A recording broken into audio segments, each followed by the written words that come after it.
Brigham Young University has welcomed into its doors over 500,000 students who are equally committed to learning about their disciplines as they are to becoming disciples of Jesus Christ. And all of that would not have been possible were it not for the legacy, the life, the teachings of Karl G. Maeser. Karl G. Maeser was a man of integrity who exemplified learning by study and by faith. He was an excellent schoolmaster. He is a fighter for something good. He was an amazing man. He had a lot of passion for teaching. He's a remarkable figure in the history of Brigham Young University, and we owe so much of what we have today to all of the work that he did in those early years of the establishment of BYU.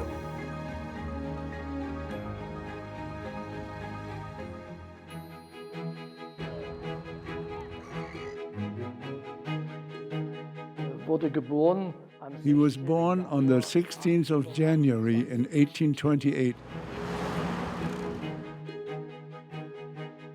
Karl G. Maeser attended the well-known and famous Kreuzschule in Dresden, a prestigious gymnasium. This was an exemplary school and thus formed Meisen's reputation as a model for classical education. Kreuzschule, it's a very famous preparatory school. Those who go through it can go to the university, and that puts them in a very different social class. But Karl doesn't want to stay there. He makes a decision. I need to do something different with my life. And he decided to go to a teacher's college, which was a major drop in prestige. But he went to that school where he found a very different way of thinking about schooling than he had previously experienced. The school, as it developed in the 19th century, made something out of the person that they haven't been before. They educated not only with the brain, they educated with the heart as well, and were very kind people and loved the children in a very new and unique way. Karl was trained in Johann Pestalozzi's philosophy of education, which is a much more of a tender spirit about it, that things should be done with love rather than with the threats and the punishments that were so common in those days. Pupils were hit on the hands. Some teachers did it this way, some this way. And it was normal that you disciplined or beat children. But Pestalozzi and the other reformers, he was not the only one, suggested not to beat children, but to love them and have a more warm way to interact with them. But that was new in that time. I think some people saw him as this authoritarian structure, kind of scary person, but he was the most loving soul that you ever hoped to meet. And his sense of humor was wonderful. I'll tell you one story. Maeser was always so punctual, and one day he was late for coming to class. Well, one of these smart aleck kids went out to the yard and brought in a donkey and tied it to the lectern. Of course, he sits so innocently, hoping that, see what will happen when the professor arrives. Well, Brother Maeser comes in, he sizes up the thing immediately. He says, that is right, that is right. When I am not with you, you should appoint the most intelligent among you to take my place.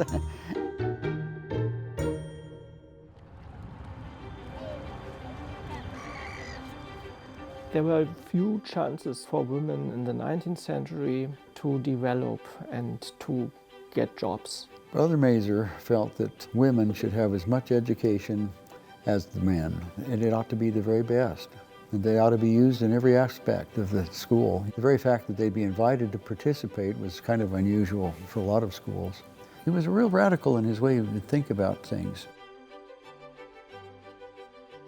I loved BYU. I loved my education. I was in a major that was mostly women. I always felt really powerful to look around my classroom and be like, look at all these strong, powerful women and all the aspirations that they have.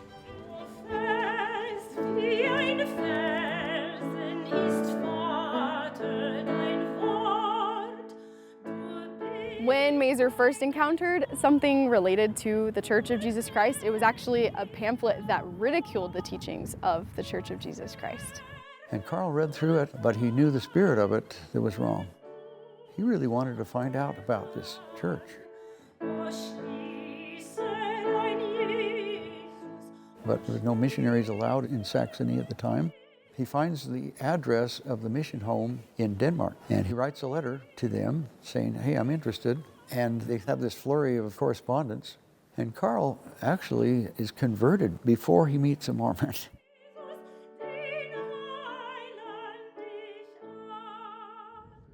He was a remarkably independent thinker in all that he did. Because there was no religious freedom in Germany at the time, my third great grandpa had to be baptized in the middle of the night in the Elbe River.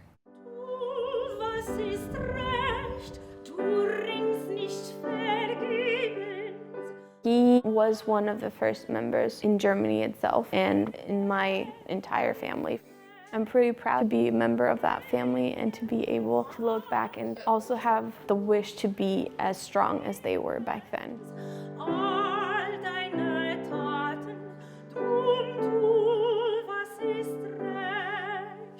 You have to be very brave to do something like that, because he has to have known that he will lose his job after this. To join the church in those days meant that he would have to walk away from everything he'd been prepared to do as a teacher. But while leaving Germany and going into a more free world, he made even more of himself than he would have done if he stayed here in Germany. Karl Maeser was a German immigrant who spent some time here in the British Isles. He was one of thousands and ultimately millions who left Germany for a better life, because for many of the immigrants, they were seeking a better life, economic opportunities. For Karl, he was seeking religious freedom, and the British Isles was a bit of a place of stability. In the summer of 1856, Karl was called as a missionary, and as part of this mission, he was tasked, along with his companion, to proselyte to the German immigrants in London. It was a time of enormous religious vitality, but also of enormous religious debate. One of the big characteristics of 19th century English political and social and cultural history has in the background the enormous expansion of religious denominations and religious revival. In the 1850s, when Elder Maeser served a mission, there were more than 30 branches of the church scattered around London, and they'd had many, many thousands of people hear the message of the gospel, with many of those people joining the church.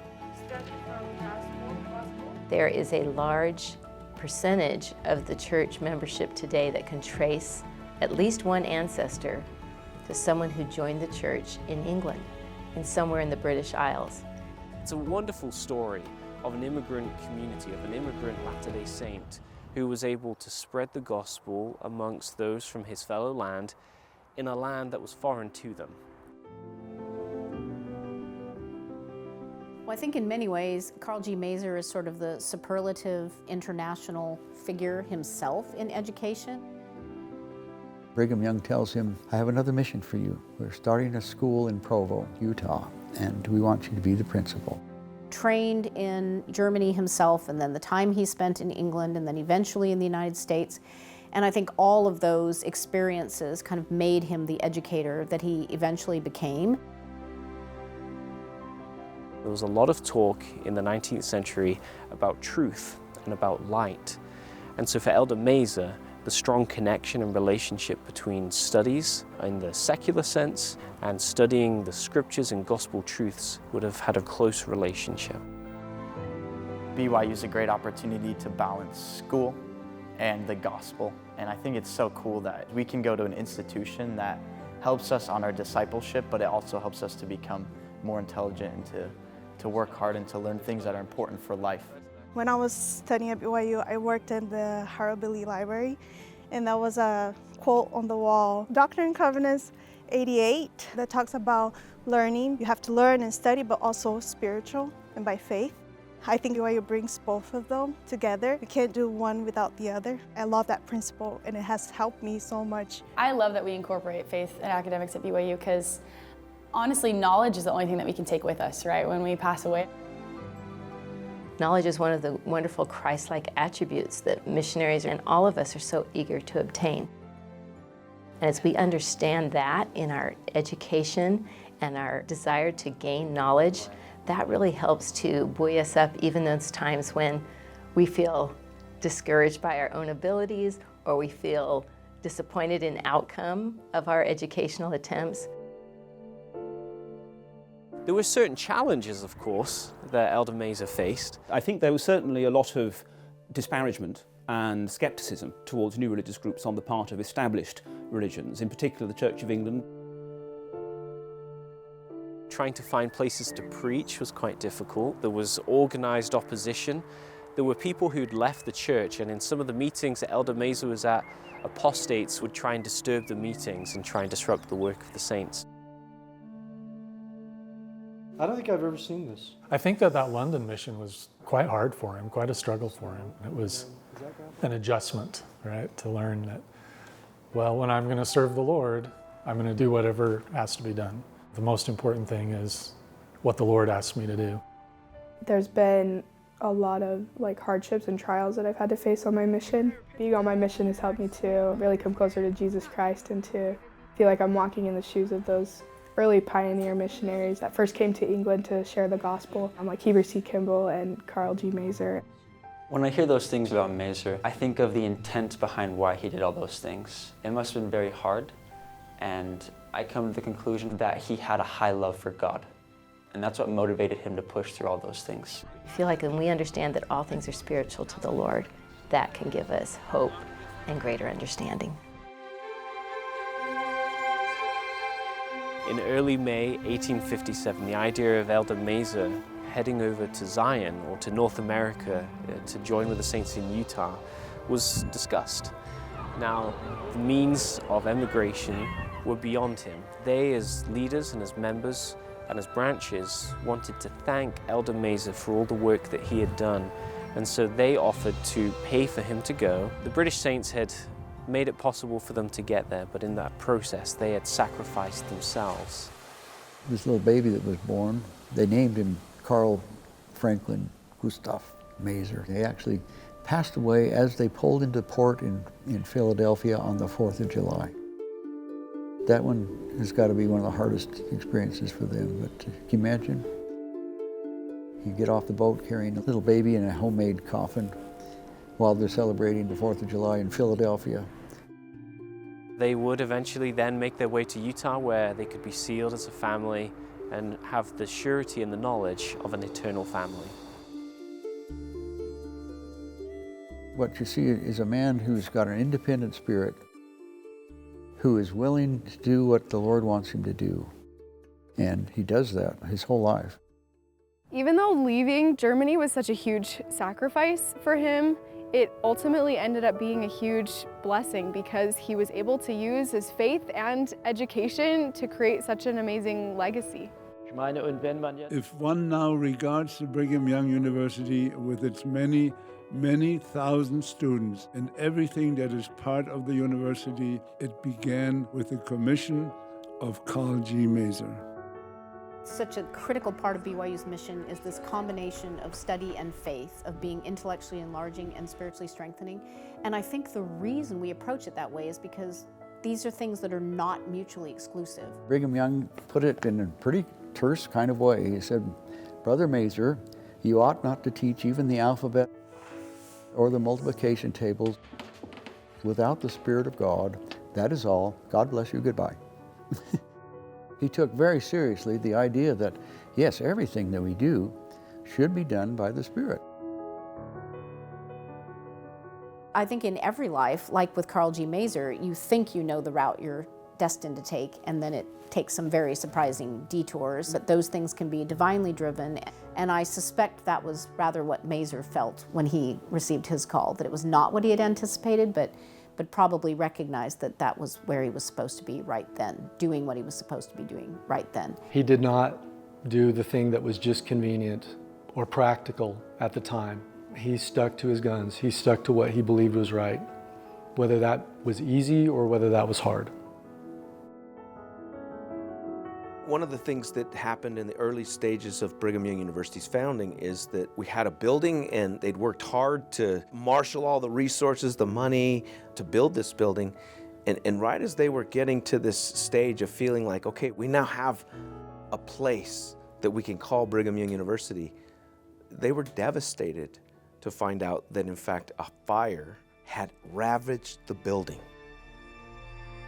It had completely burned it nearly to the ground, exhausting what was really all the resources that we had at the time to establish the university. But I love Karl G. Maeser's response to what could have been an absolutely devastating observation when he got to school that day.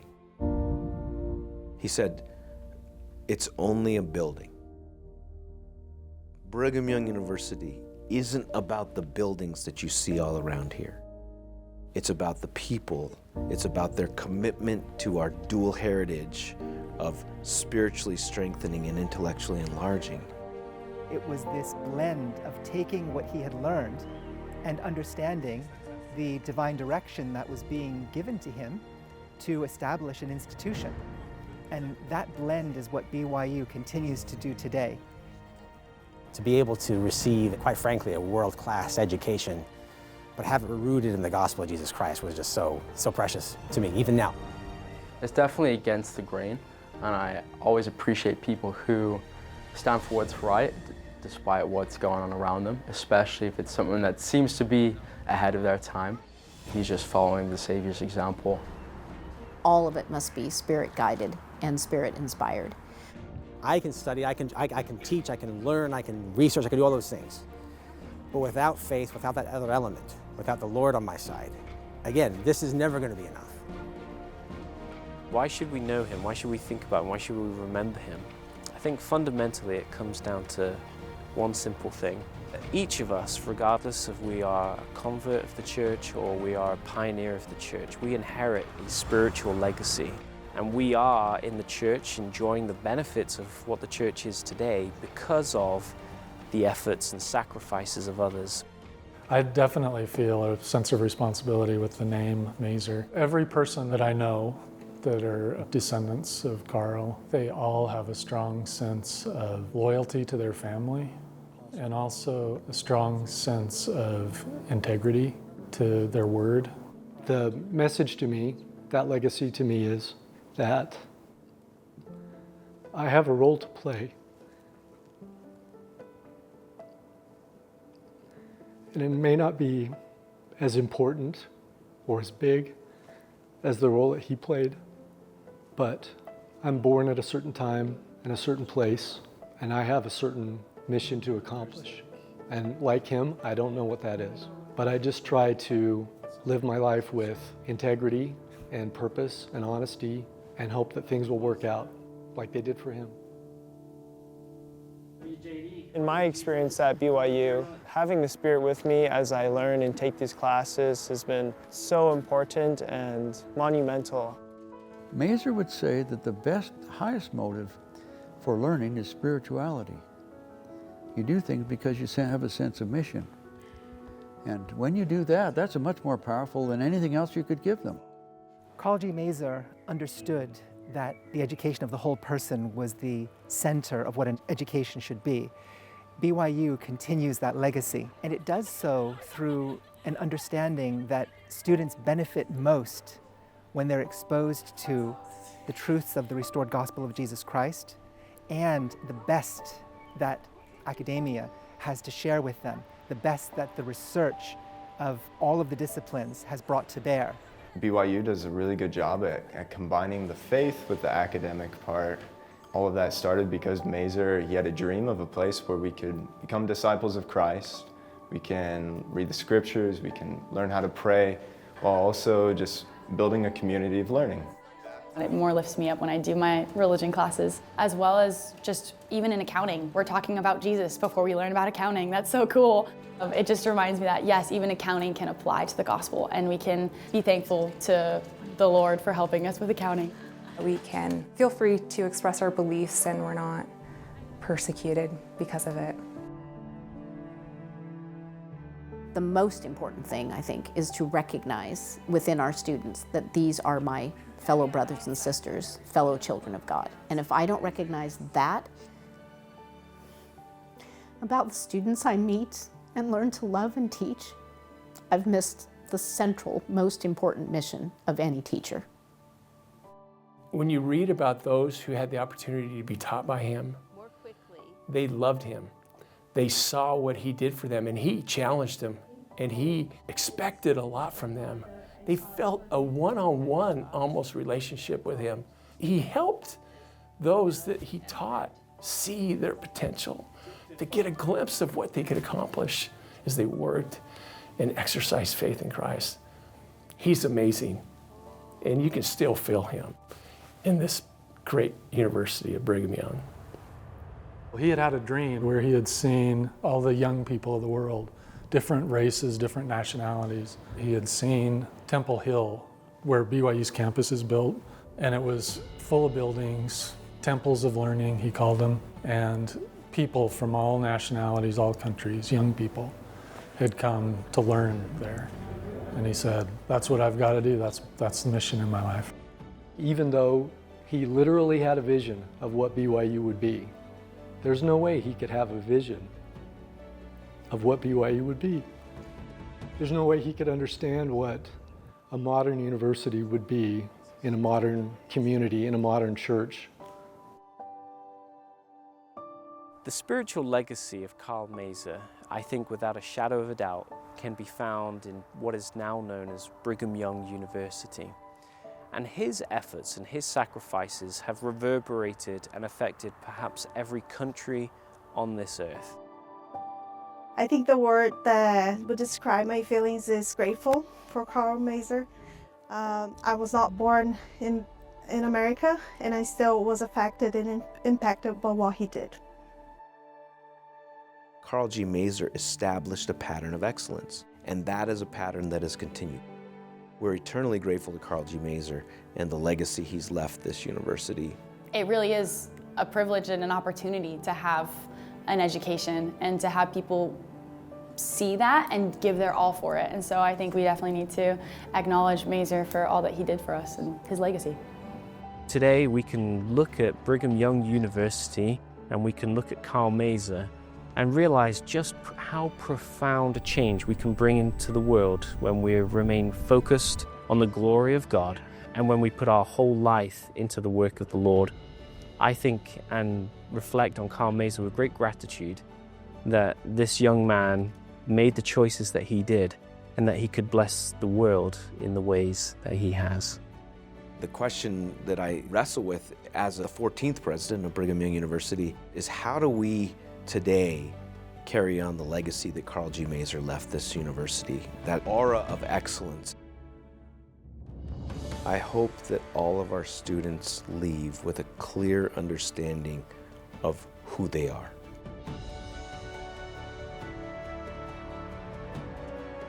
If we're to remain unique as a university, as an institution of higher education, we absolutely have to stay laser focused on our students. Their experience is of paramount importance on this campus, and it is absolutely clear to me that Karl G. Maeser's legacy is what informs that on our campus today.